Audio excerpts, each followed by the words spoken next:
Apabila kita bicarakan tentang ikhlas, kita tanya diri kita, adakah kita ini benar-benar ikhlas kerana Allah Subhanahu wa taala ataupun sebaliknya? Sama ada ikhlas kita dari sudut amalan kita, sama ada ikhlas dari sudut ibadah kita, sama ada ikhlas dari sudut muamalah kita dengan masyarakat, sama ada ikhlas kita dengan pekerjaan kita. Kita tanya diri kita dahulu, adakah aku ini termasuk di dalam golongan yang benar-benar ikhlas kepada Allah Subhanahu wa taala? Maka disebutnya di dalam hadis yang diriwayatkan oleh Imam Muslim, Rasulullah sallallahu alaihi wasallam telah menyatakan kepada kita bahawa Allah Subhanahu wa taala telah tanyakan kepada 3 golongan. Golongan yang pertama, Allah tanyakan kepada mereka, apa yang kamu lakukan? Maka jawab golongan yang pertama, wahai Allah, aku banyak berjihad di jalan-Mu ya Allah, sehingga aku mati syahid kerana-Mu ya Allah. Maka kata Allah, kamu berdusta, maka masuklah kamu ke dalam neraka Jahannam. Memang benar kamu berjihad, tetapi kamu berjihad supaya orang lain boleh memanggil kamu sebagai seorang yang berani. Maka panggil pula golongan yang kedua, golongan yang di mana golongan ini banyak membaca Al-Quran dan banyak mengajarkan Al-Quran. Maka ditanyanya Allah Subhanahu wa taala kepada golongan ini, apa yang kamu lakukan? Maka dijawabnya golongan ini, aku banyak membaca Al-Quran wahai Allah. Maka kata Allah, kamu juga berdusta, masuklah kamu ke dalam neraka Jahannam.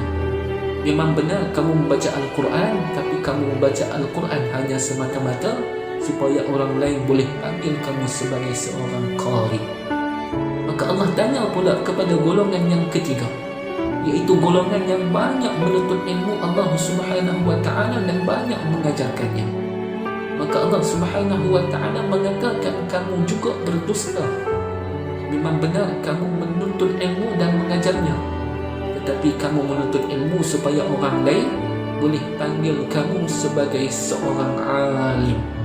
Tuan-tuan muslimin dan dirahmati Allah Subhanahu wa taala, perkara yang disebutkan ini adalah perkara yang sangat murni untuk kita lakukan. Tapi disebabkan tiadanya ikhlas kerana Allah Subhanahu wa taala, 3 golongan ini termasuk di dalam golongan yang menghuni neraka Jahannam.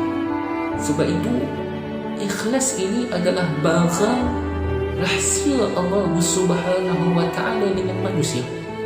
Tak ada seorang makhluk yang boleh mengetahui ikhlas seseorang dengan makhluk yang lain.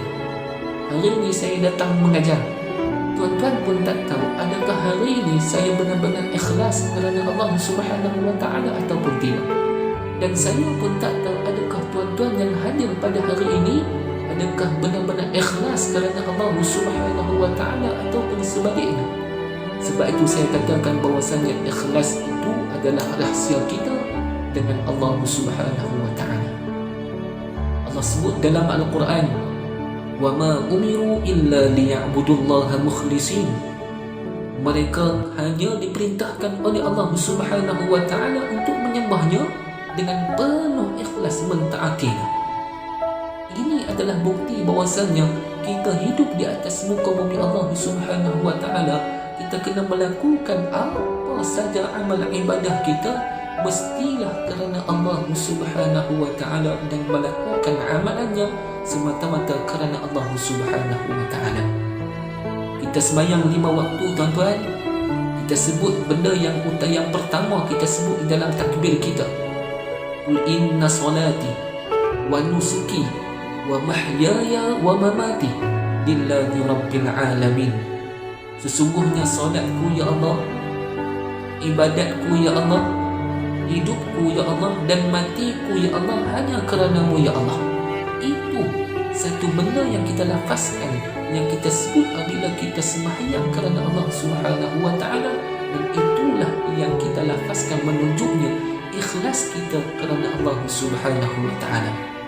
Nabi sebut kepada kita, Nabi sabda kepada kita, tuba lil mukhlisin allazina idza hadaru lam ya'rafu wa idza ghabu lam yuftadaqu ulaika hum masabihal huda tanjali anhum kulla fitnatin zalmi. Selamatlah para mukhlisin. Ini Nabi sebut kepada kita. Siapa? Orang yang benar-benar ikhlas kerana Allah Subhanahu wa ta'ala. Apa lagi kata Nabi? Iaitu orang yang apabila hadir tidak dikenali. Siapa orang itu? Orang mukhlisin, orang yang benar-benar ikhlas kerana Allah Subhanahu wa ta'ala. Bila tidak hadir, tidak dicari-cari. Mereka pelita hidayah, mereka selalu selamat dari fitnah kegelapan. Itu siapa? Itu adalah orang yang benar-benar ikhlas kerana Allah Subhanahu wa ta'ala. Sebab itu orang yang ikhlas ini, tuan-tuan, mereka tidak sombong apabila mereka berjaya. Mereka tidak putus asa apabila mereka gagal. Mereka tidak lupa diri apabila mereka menerima puji-pujian dari manusia.